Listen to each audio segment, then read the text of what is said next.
Hello everyone, I'm Rachel. Welcome to my podcast. Welcome back to my podcast. Thank you for being here, my little space. Appreciate you. Today, I'm super excited because I get to talk about something that I am super proud of, super happy about, and I am so excited to share with you guys and, kind of help anyone who is trying to do the same. And I'm very passionate about this because I love it when, for me, when I have a vision and somewhere I want to get to in life and have a dream, and then people, say, oh, you won't get there, or, when you have something that's like extraordinary, like, I don't know, any dream that I want to get to, and there's just like boulders in the way, and then I achieve it, and then I get to share it with people and how I did it so that it can inspire people to like go and fulfill their dreams, and anything is possible. That is what makes me really happy. So I'm so excited to share this with you guys because I'm gonna be talking about how I bought my dream car, my very first car. A lot of hard work, and I can say right now I'm just so happy and so proud and so thankful, so thankful that I was able to do that and pull it off. But some tips and tricks along the way I've learned, and I hope that this podcast can inspire people, or just be entertaining, or just fun. Whatever. Enjoy listening. However you take it. Enjoy. So, I'm gonna start with when I was living in New York. If you haven't listened to my first 2 episodes of my podcast, I apologize for not being consistent, by the way, first of all. Yeah, I will get better at that. Right now I'm figuring out things in LA. I'm trying to get more settled here, which I will talk about soon. I'm wanting to make a podcast about moving to LA and talking about that. I think that would be interesting, and people have been asking me about that. So go to if you're not following me on Instagram, follow me on Instagram at Rachel's IG account, and that's where I'll normally put a question box up so y'all can ask any questions you have. And then when I do create that podcast about moving to LA, oh, and if you're new to this podcast, I did move to LA recently from the East Coast. I talk about it on my YouTube channel, and I talk about it in my last 2 episodes where I tell you guys my story of how I became an interior designer and how I got into the field and where I'm at now and where I'm trying to get to and stuff like that. So if you haven't watched it or listened, go ahead and do that if you want to. If not, enjoy listening to this one. Thanks for being here. Anyway, I do go off a lot of tangents, as y'all who've been listening, my brain will just go off a tangent here and there. So yeah, that was that. Anyway, let's focus. So what I'm going to be talking about is how I bought my first car, dream car, and I'm so happy and proud, which I already said. I'll say it again. Anyway, so when I was living in New York, I remember growing up, I don't know if I ever really had like a dream car that I was like, oh, I want to get this car when I'm older. I don't know, I never really had that. Like, I don't know, I just kind of thought cars were cool, but like not that like, I don't know. I never really had a dream car growing up that, a kid like that. Until I lived in New York, and then I was just seeing a lot of Jeep Wranglers. This was after, like the year after COVID. I was in college. So that was now it's 2022, 2021, that was 2020. It was 2020? Okay. It was 2 years ago. Not last year, the year before. Anyway, okay. Well, if you listen to this another year, right now it's 2022 December. So do the math because my brain's not being able to do that right now. Anyway, sorry. But, so I was in New York, and yeah, that was way too long to explain. Anyway, I was in New York and I was seeing a lot of Jeep Wranglers, and I remember I was like, that's the car I want. Done. And I'm very like, decisions for me, like I feel something that it's the right thing, and then boom, done. I'm not gonna explore more options. Like, I like this, the whole thing. This is great, super duper, let's do it. I'm not like gonna like be indecisive and kind of like, I don't have to drive every car to know that that's the car I want. I was like, Jeep Wrangler, dope, love it. Never driven one. I don't know how it drives, but I'm telling you it's the one. And I was kind of nervous though still, because till I drove it for the first time, I was like, what if it's all like a flop? Like, I hate how it drives and it feels weird, and which funny because when I did get into the first one, I was annoyed by, which I'll talk about. You see, I'm just jumping on tangents, but like, I did get annoyed a little bit by the roof, but then the Jeep I got, I like. The roof's good. Anyway, I'll explain more soon. So I started like building up this like excitement whenever I saw a Jeep. I was like, oh my god, love it, want this car. I was telling everyone, whenever I get excited about something, like, and I want something, I talk about it to everybody in my life. So like everyone in high school knew I wanted to do interior design, and then everybody in my life at that point knew that I wanted a Jeep Wrangler. So yeah, it was great. So I spent like, and I was living in New York, so I was like, I'm not getting a car. Like, I was going to work, taking the train and the subway, and like I had friends who had cars, so that was nice. But also like, it's annoying to have a car in New York and Brooklyn unless you have like where to park it, because parking sucks. It's almost as bad as oh my gosh, it's almost as bad as LA right now. I'm saying LA is becoming so bad. That's a whole nother side story. But if you move to LA, get an apartment with a parking spot, because I don't have one right now. So annoying to find a spot. It's a whole episode. Yeah. Anyway, so New York is worse, way worse. I don't even know. I'm going to New York in like 2 weeks. So excited. Oh, so excited. I'll let you know. But I mean, I'm not really gonna have a car there, I don't think. But anyway, so yeah, it wasn't like I'm gonna get it now because I'm not gonna get a car in New York. So yeah, New York's if you live in New York, just do subways. Do the subways. I mean, you probably know this. Or if you think I'm moving to New York, do not bring your car. It'll just be a pain in the ass. Do not bring the car. You have to figure out where to park in, and until you park in, then meters and tickets, and just take the subway. I know it's not the safest these days, but everyone still does it, so just do it. Great.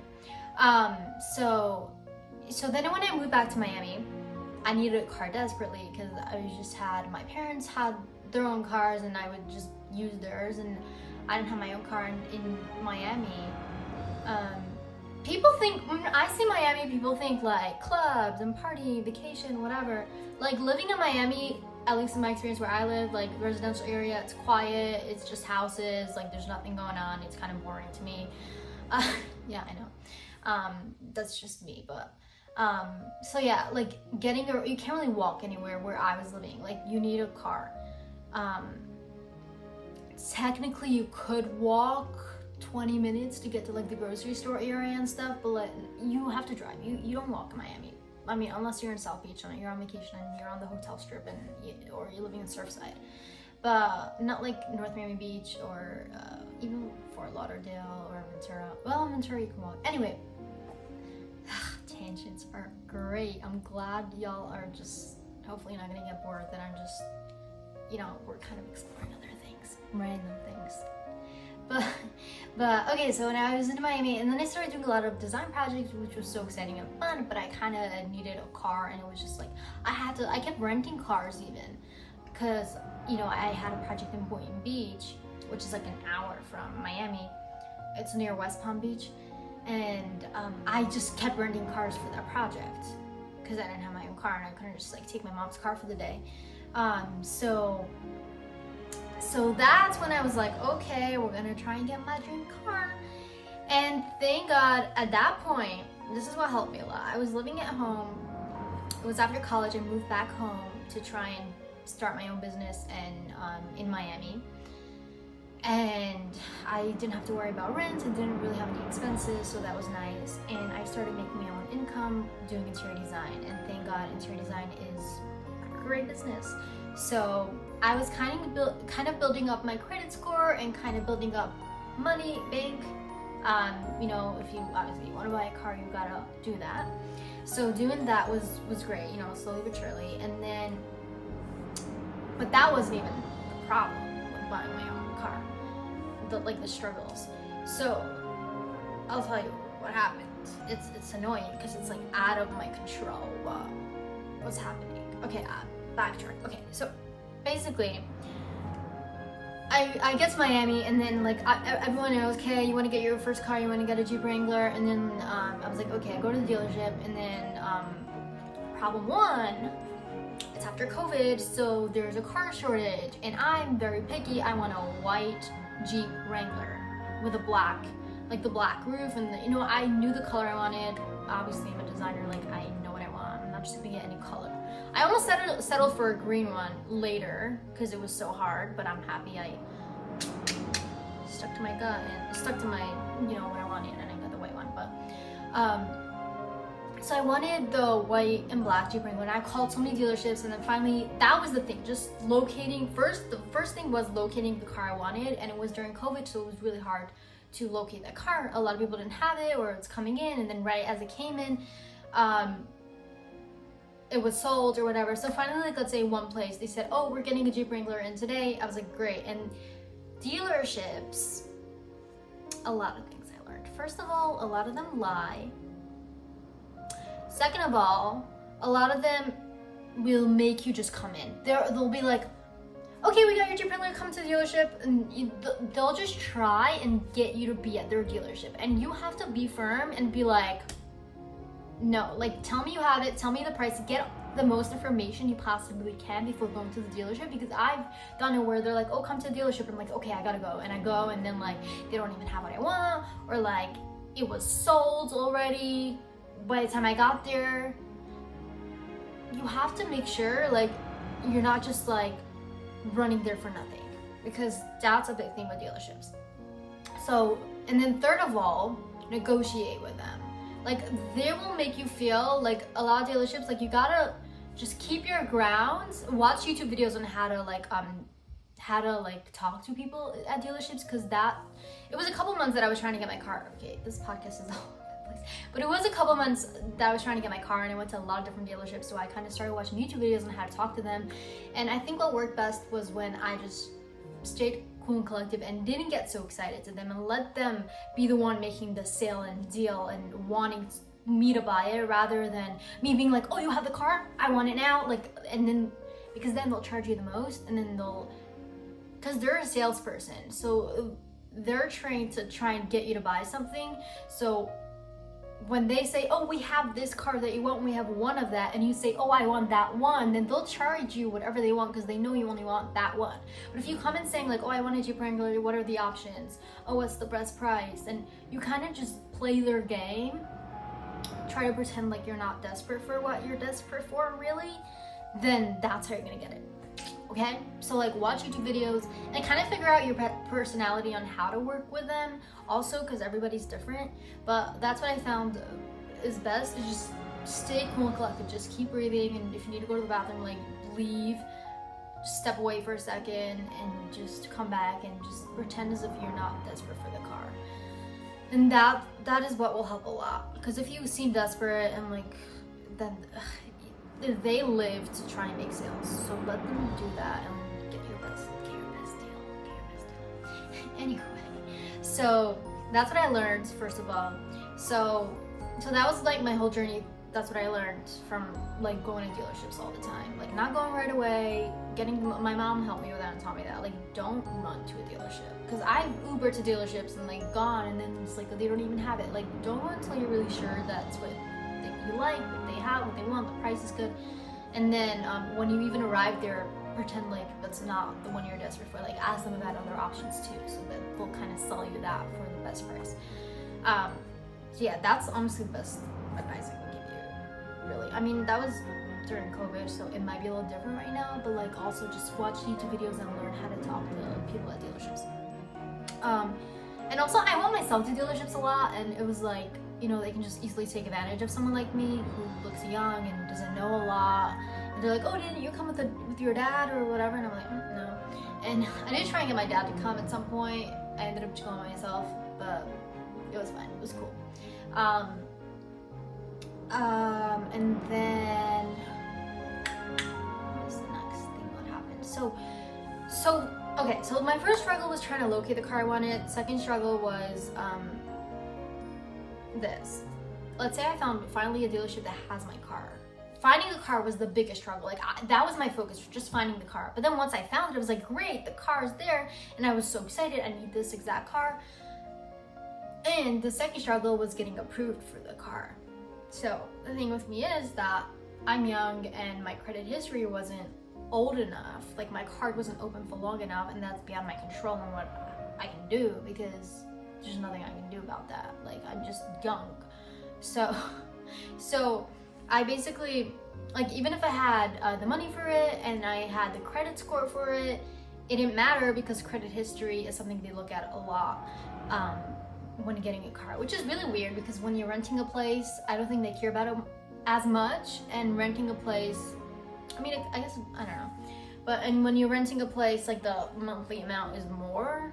So, like, for a car, it's so weird that it's so strict, even for leasing or financing. I don't know.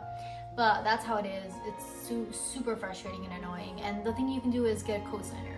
I was trying to get a cosigner. I couldn't get a cosigner. And anyways, I did want to have it on my own name because I didn't want, like, when you have a cosigner, like, obviously it's kind of like, I don't know, like, if somebody asked me to cosign, like, it is a risk. Like, I didn't want anybody to feel that on their shoulders that, like, they're being co-signed together with me on a car, and, like, if it's not paid or whatever, it'll affect their credit score, which is so not fair to somebody else to have that burden. So I didn't want anyone to have that, and I just wanted to own the car on my own, you know. So that was a struggle getting it approved. So it was so annoying because that was beyond my control. And then I just kind of took a break from all of the searching for a bit because I was just like, I don't know what I can do. And mind you, most people in my life, well, not most, but a lot of people in my life knew that I was trying to get the car, and they were like, you're not, like, your first car is not your dream car, try and just get a little car, like, because the thing with the Jeep Wrangler, that it was too much car for someone my age, like, with the credit history I have. They're like, too much car for you, like, you have to get start with something smaller or whatever. My mom's like, as your first car, like, start with a small car, like, it's not gonna be your first car is not your dream car. And I'm like, I don't care, for me it is. And I did cave in my head sometimes. I was like, okay, maybe she's right, you know, I should just get whatever. But I was like, no, it's so stupid. Like, I'm not just gonna pay money for a car that I don't really care about. And I was just like, really, I want what I want, and I'm gonna go and get it. Thank you very much. Anyway, so, but I was losing hope at some times, you know, but I still really wanted it. So then I kind of, like, took a little break or whatever. I was just like, whatever, I don't know, we'll see. And then I was like, okay, I got my energy back a little bit later, and then it was like, let's go to the dealership. And thing with dealerships is, like, once you get in touch with them, they will call you. They will be like, hey Rachel, this is at this dealership, we have the car for you. They were like, are you still in the market for this car? They will call you, don't worry, they'll run after you. Like, you can take a break, they will run after you. So that's what they, like, I wasn't even, like, calling or whatever. I was just like, whatever, we'll see, I don't know, just living my life. I went on a cruise, my birthday, it was fun. Anyway, well, that was earlier, but yeah, I was just doing my own thing. I went to LA, and then, and that was the first time okay, let's talk about my first experience of driving. Should I talk about it after? Okay, we'll talk about it once I get the car. Okay, so let me just finish because we're a little bit of a cliffhanger here. So finally this dealership calls me. They're like, oh, we have a 2017 Jeep Wrangler. It's pre-owned, but it's certified. Like, the dealership is selling it, so, like, they've done new tires, and it's what's it called, like, insurance? Like, I don't know, it's kind of like refurbished or whatever, but it does have mileage, and it wasn't that much mileage, but it was a used car. It was 2017. It didn't have a screen, which was a little bit disappointing, but I'm obsessed with my car. Don't worry, I don't care, it's fine. I love it. I can always get like a back camera thingy. Yeah, I'm obsessed with my car. She's great. Love her. Anyway, so I see the video. Oh, spoiler alert, I got that car anyway. I see the video of that car they sent me, and then I was like, oh my god, that's mine. I just had a gut feeling, and I was like, oh, I'm going to the dealership. I just went, and I was like, let's see if we can get approved. I think because it was a used car, that was the trick that helped, and it was very cool and collective. And I vlogged the whole thing, so I have a YouTube video of vlogging the whole experience actually in person. So I'm now just talking about, like, behind the scenes, because I don't talk about that much in that video. So after you listen to this, or if you haven't already, I don't know, like, you can go and watch me getting it live, because I filmed the whole experience of me getting my own first dream car, Jeep Wrangler, on my YouTube channel. So check it out. It's pretty cute, fun. Yeah. So I ended up, they come out, like I'm waiting at the dealership for so long, and apparently the guy comes out and they're like, okay, so I thought he was gonna say you didn't get approved. And in my mind, my mindset was the whole time when he was looking for a car, I was just like, whenever somebody, dealership was like, oh, we have the car for you, and I came in and I tried to get approved and I didn't get approved, like my mindset going into those like situations was like, okay, I'm gonna get this car, I need this car, like no other option. And then I didn't get it and I was so disappointed. So this time I was like, you know what, I'm not disappointing myself, either yes or no, whatever, we'll see. Maybe yeah, maybe no, you know, let's see, let's try. And they come out and like as he was saying it, I was like, okay, it's probably no, I don't know, maybe yeah, probably no. I really thought he was gonna say no, like the way he didn't sound excited, like he was just tricking with me, like playing around. But he was like, so about your car, I don't remember the words, but he was like, you got approved. And I was like, what? No. I have a car, I'm owning a, what? That was the best feeling ever. And I don't have that on camera, but I have it like after. I should have filmed that actually, it would be cute. But like after my reaction, I was so excited. It was the best feeling ever. I got my dream car. I proved people wrong. Love doing that. Got my dream car, got the car I wanted. I have a car now, and it's my dream car, and I did what I wanted. I think I was just so happy that I achieved what I wanted to achieve, and people said no, and that kind of gives me fuel. And people are like, oh, you're not gonna get it? Oh, I will prove you wrong, I will show you. And I actually got a car, got my own car, and I got approved and I got it. Yeah, anyway, cool, great. So yeah, that's my story of how I got my car. So I want to say is like, yeah, there will be things in the way, like being like, oh, you're not gonna get the car. People will tell you, like, I'm talking about in general now, like if you have a dream you want to get to, like literally do it. Yeah, people will discourage you, things in your way, like literally with my credit score thing, like there was nothing I can do about it, nothing. I was like, this is a wall, what the fuck do I do? What do I do? Just like, there's nothing I can do about it, whatever. But I ended up getting it and pulling it off. So everything's possible. Everything's fucking possible. I mean, it can come with a lot of frustration, but like give it some time. And if it's really something you want, you can do it.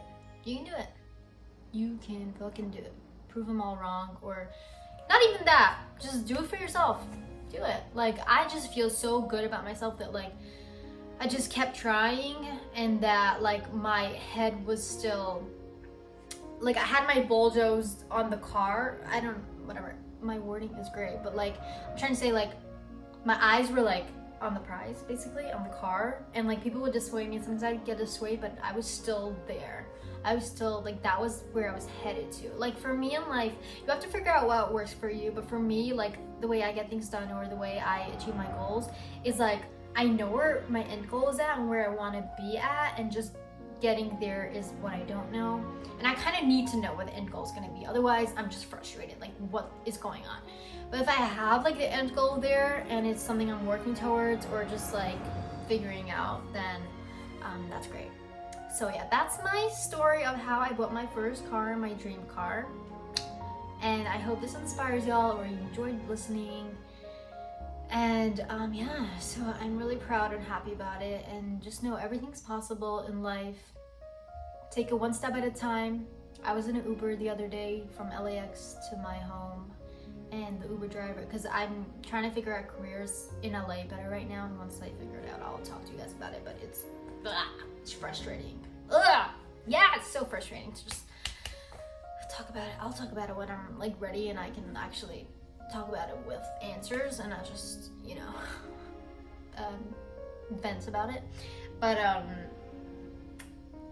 no, the job I have now is great. I'm just trying to get into my career in LA, and it's taking me the time, because in LA people are more hesitant about things, but they all say once you're in, so I think I'm almost there.